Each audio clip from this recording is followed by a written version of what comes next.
Good afternoon, ladies and gentlemen. Welcome to the show. Listen, I'm glad to have you guys here on this Friday, the 9th of October, 2020.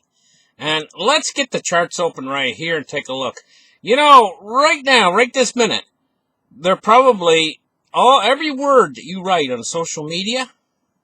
I know this is hard for you guys to believe because you can't understand how do they do it. But every single word you write on social media is being watched. Now, you might picture an army of watchers out there. That's not how they do it. How they do it is they use a computer. And the computer looks for keywords. And, you know, everything on the internet is put on there by computers. No problem for a computer to scan through billions of words, you know, and look for keywords. And that's how they do it. And then when they find the keywords they're looking for, then they scrutinize closer in on your conversation.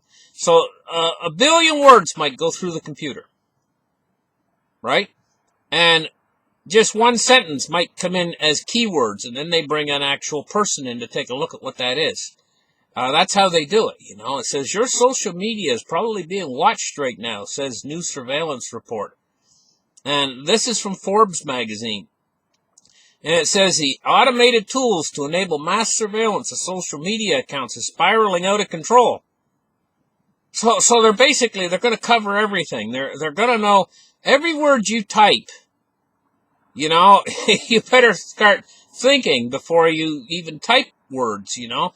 And another trend that I see happening here is, here in Canada and in the United States too, I've seen it happen a few times lately in the past couple of years, that they'll come and arrest somebody and prosecute them and everything else.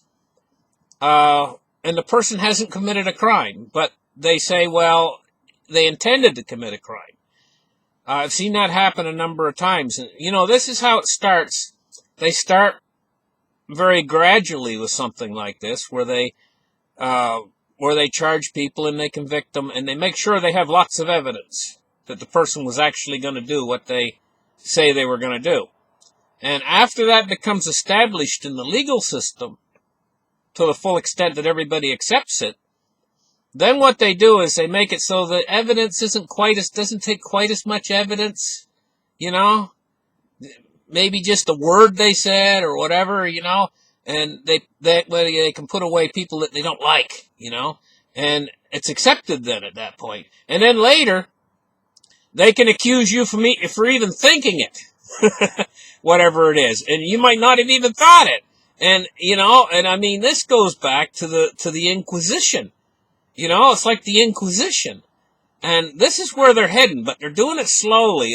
What they're doing is, we are the frog that's boiling in the water. You know, we're not boiling yet. We're just getting warm, and it actually feels good. You know, you say, well, this is secure. It makes the world more secure. You know, and so we let them do it, and the water's getting slowly warmer and warmer, and in the end, we're all going to be roasted. You know, this is the way they're moving with this. And they're going to keep us all in line using their pocketbook, basically. You know, if they pay everyone out there and everyone's on the dole from them, the money that they're creating from nothing. And by the way, they're buying up half of the world with this money that they're creating from nothing. Costs them nothing. They just push the numbers into a thing, and they all, like, people don't understand what's going on here. They say they're buying mortgage-backed securities. Most people don't understand what the heck a mortgage-backed security is. It's your homes packaged together in bunches.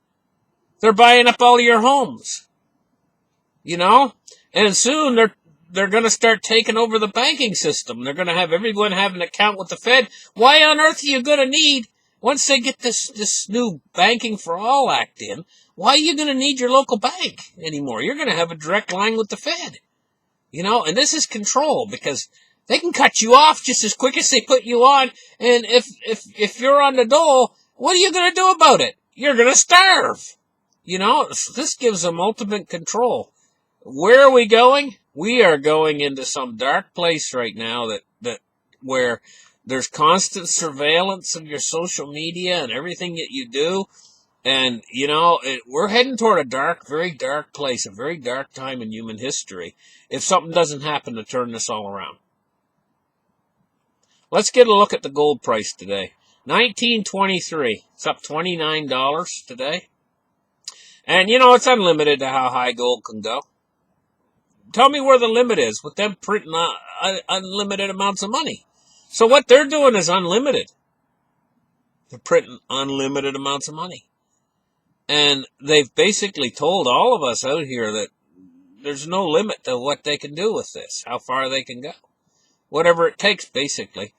I've noticed what they're doing, and I mentioned it in my show yesterday, that they're supporting a core part of the economy that they do not plan to let drop. But the other part of the economy out there, the part that they can cut off and sever and let it dry up and die, they're letting it. They're letting that happen to it. And there's going to come a time when that part of the economy doesn't exist anymore, only the part that they're supporting. And then they're going to support it endlessly. And, this is the way it's going. So $19.23 for gold today. Let's take a look now at cryptocurrencies. We forgot silver. Poor little silver. Silver, $24.91. Boy, silver's going up a little bit better than gold today. It's up $1.07. That's a good day for silver. A whole $1.07 one day. That's a good day for silver. $24.91. Look at her go. Cryptocurrency today, $351.7 billion. Bitcoin, it's crested the $11,000 mark now. $11,075, So she did that a little while ago. She crested 11,000, but fell back down. This time, I don't think it's going to fall back down. Listen, guys, I'm going to tell you what. Hear me and hear me well. We could be looking at a drop in the price of gold, silver, and cryptos. But it's not going to last long. And what's going to cause it is if anything goes wrong with this planned stimulus. See, right now they're front-running this stimulus package. If anything goes wrong, like maybe 3 weeks from now when they sit down to talk about the stimulus, maybe there's no agreement or something like that. I don't know what could go wrong. Or maybe the election they can't decide the results of the election and everything goes into confusion and that lasts for a month or two. And then the stimulus gets put off for a month or two or something like that. If something like that happens, we could be looking at a substantial drop in the price of gold, silver, and crypto. But don't let it alarm you. Hold on tight through it. Because on the other side of this, we're going to see big price increases. Okay, so that's what I wanted to say. Okay, guys? Dow Jones Industrial Average today, 28,626. It's up 201 points. They're hyperinflating this. This is hyperinflating. This is already hyperinflating the markets. And, during a hyperinflation, there's no end to how high the markets can go, just like gold and silver and stuff. Because they're hyperinflating the currency. But that doesn't mean the market's worth more. It just means that the hyperinflated currency is going up, That's all. Crude oil today, 41.14. And I see it dropping back a little bit now. Like I say, they're trying to keep it right at $40. So they're down under 40, and now they're a little bit over 40. They've been keeping it at $40. Let's take a look at bonds and rates today. And these yields are climbing today a little bit. 3.4 basis points on the 30-year. 30 years at 1.6. U.S. 10 years at 0.789. They're having a problem right now trying to keep these yields, and especially on the long end of the yield curve, under control. The yields want to go up. They want to go up massively. If they just let it go, these yields would shoot up.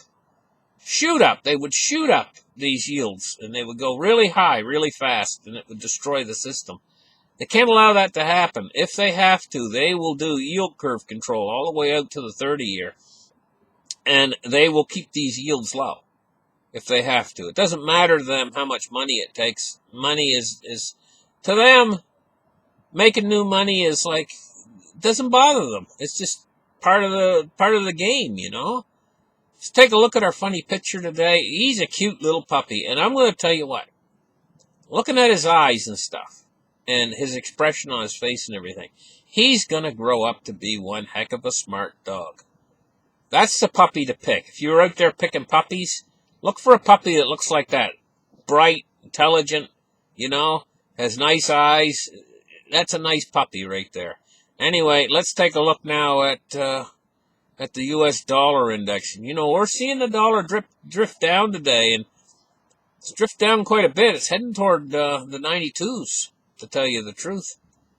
But this is to be expected, you know. And what's the dollar being compared against here? Other fiat currencies. What a mess. Thank you guys for listening to my show. Like and subscribe. Give me a thumbs up, and we'll catch you guys in the very next episode. Bye-bye.